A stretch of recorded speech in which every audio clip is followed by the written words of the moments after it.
दोस्तों, महाभारत के युद्ध में बहुत से वीर योद्धा थे जिन्होंने अपनी शक्ति और पराक्रम से सबको चकित कर दिया था।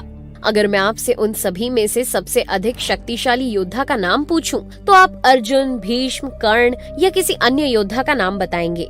पर दोस्तों, इन सब से अलग एक योद्धा ऐसा भी था जो बिना युद्ध लड़े ही महाभारत का सबसे शक्तिशाली योद्धा माना जाता है। जी हाँ, उस योद्धा का नाम है बर्बरिक, जो कुछ दिन नहीं बल्कि कुछ क्षण में ही इस युद्ध को समाप्त करने की ताकत रखता था। तो चलिए जानते हैं बलशाली बर्बरिक और उनकी असीम शक्तियों के बारे में।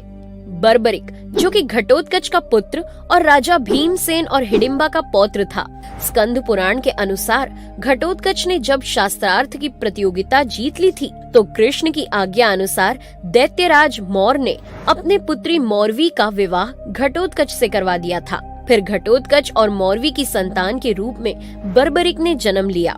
मगर क्या आपको पता है, बर्बरिक के बाल जन्म से ही बब्बर शेर के जैसे थे, इसलिए ही इसे बर्बरिक नाम दिया गया था। ये बचपन से ही बहुत प्रतिभाशाली था। इसमें पांडव राज भीम जैसा बल होने के साथ ही अपनी दादी हिडिंबा की मायावी शक्तियां भी थी। कभी कभी तो ऐसे प्रश्न पूछता जिसके उत्तर स्वयं घटोत्कच के पास भी नहीं होते थे। इसलिए घटोत्कच बर्बरिक की शिक्षा को और बढ़ाने के लिए वो उसे श्री कृष्ण के पास ले जाते हैं और उनसे बर्बरिक का मार्गदर्शन करने को कहते हैं। श्री कृष्ण बर्बरिक को अपने पुत्र समान आशीर्वाद देते हैं और उसे गुरु विजय सिद्धसेन की शरण में जाने को कहते हैं। और श्री कृष्ण की आज्ञा अनुसार बर्बरिक ऋषि के पास जाता है और उनसे विभिन्न प्रकार की अस्त्र शस्त्र की शिक्षाएं ग्रहण करता है। लेकिन इस सब के बावजूद भी बर्बरिक के मन में एक प्रश्न बना रहता है, जो वह ऋषि से पूछता है, गुरुदेव, मैं एक महान कुल से संबंध रखता हूँ जिनके महारथियों की गिनती ही नहीं की जा सकती। इसलिए मैं ये सोचता हूँ कि मेरे पास ऐसा कौन सा गुण है या ऐसा कौन सा शस्त्र है जो मुझे सही रूप में उन्हीं का वंशज बनाता है। गुरु विजय बर्बरिक के इस प्रश्न को सुनकर असमंजस में पड़ जाते हैं और वो उसकी जिज्ञासा के समाधान के लिए उसे माँ दुर्गा की तपस्या करने को कहते हैं। बर्बरिक बहुत लंबे समय तक माँ दुर्गा की बहुत कठिन आराधना करता रहता है। फिर माँ दुर्गा उसकी तपस्या से प्रसन्न होकर प्रकट होती हैं और वर मांगने के लिए कहती हैं।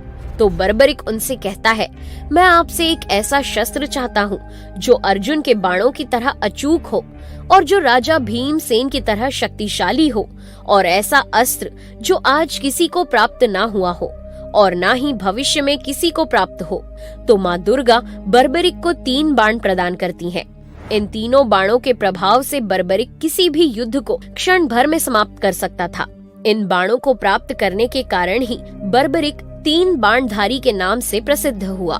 इनमें से पहला बाण अपने शत्रु को कहीं से भी ढूंढकर चिन्हित करता था और दूसरा बाण उन बने हुए चिन्हित लक्ष्यों को भेद डालता था, और तीसरे बाण का अगर प्रयोग किया जाए तो विस्फोट के साथ सर्वनाश हो जाता।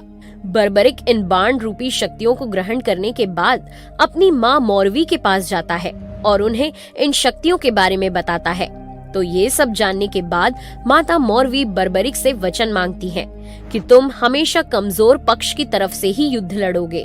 बर्बरिक अपने माँ की आज्ञा का पालन करते हुए उन्हें वचन दे देता है, पर उसे क्या पता था आगे इस वचन का उसके जीवन पर बहुत प्रभाव पड़ने वाला है। दोस्तों, इसके बाद बर्बरिक अपने नीले घोड़े पर सवार होकर महाभारत के युद्ध में शामिल होने के लिए निकल पड़ता है। वहाँ जाकर उसे मालूम पड़ता है कि पांडवों की सेना कौरवों की सेना से बहुत कम है। तो वो निवेदन करता है कि उसे युद्ध करने दिया जाए, जिससे वो अपनी असीम शक्तियों के बल पर पांडवों को कुछ ही क्षणों में विजयी बना पाए।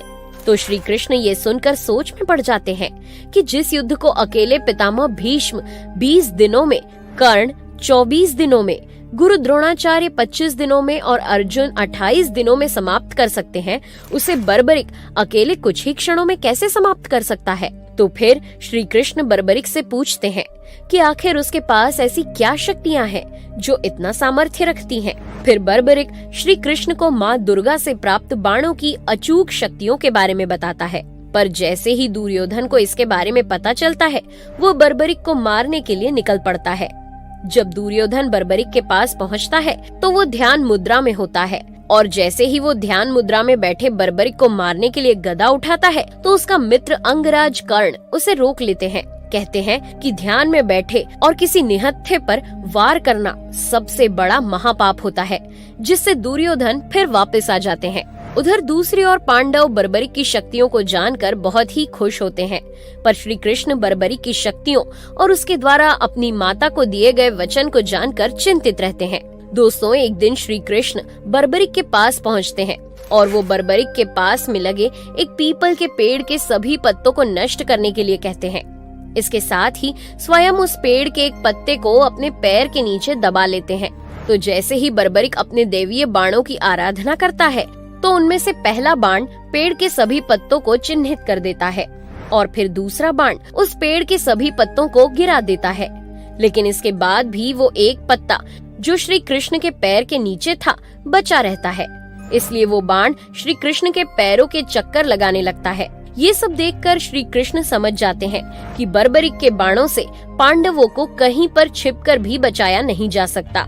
ये सब समझने के पश्चात श्री कृष्ण बर्बरिक से कहते हैं, इस युद्ध में कौरव तुम्हारे पहले बाण के चिन्हित करने की वजह से निर्बल भी हो जाएंगे, जिससे तुम्हें अपने माता के वचन का मान रखते हुए उनकी तरफ से युद्ध लड़ना पड़ेगा। इस प्रकार तुम अपने ही परिवार के खिलाफ हो जाओगे, जिससे युद्ध का परिणाम भी बदल सकता है। दोस्तों, ये सब सुनने के बाद बर्बरिक परेशान हो जाता है और श्री कृष्ण से कहता है, आप ही मेरे मार्गदर्शक और मेरे गुरु हैं, अतः आप ही कोई मार्ग सुझाएं। तो श्री कृष्ण कहते हैं कि यदि तुम मुझे अपना गुरु मानते हो तो गुरु दक्षिणा के तौर पर मुझे अपना सिर प्रदान कर दो। ये सुनते ही बर्बरिक बिना किसी विलाप के तुरंत ही श्री कृष्ण को अपना सिर धड़ से अलग करके दे देता है। श्री कृष्ण बर्बरिक के इस कार्य से बहुत प्रसन्न हो जाते हैं और उससे वर मांगने के लिए कहते हैं। तो बर्बरिक कहता है कि हे श्री कृष्ण, मेरी इस महाभारत के युद्ध को देखने की बड़ी इच्छा है।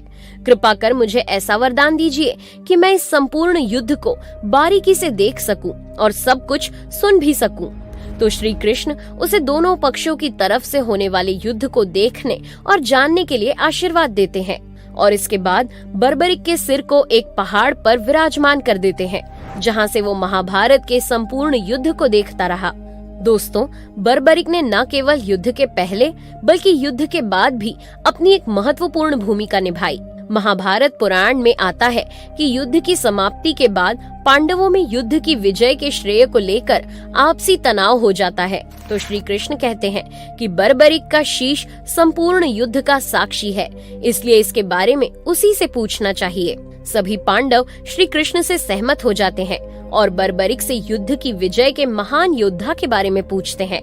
तो वो उत्तर देता है कि श्री कृष्ण ही युद्ध में विजय प्राप्त करने में सबसे महान पात्र हैं।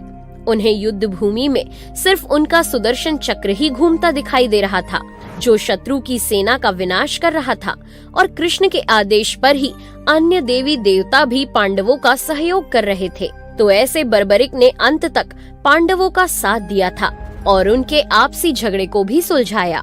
हारे हुए का साथ देने वाले को श्याम के नाम से जाना जाता है और खाटू नगर ही बर्बरिक का धाम हुआ।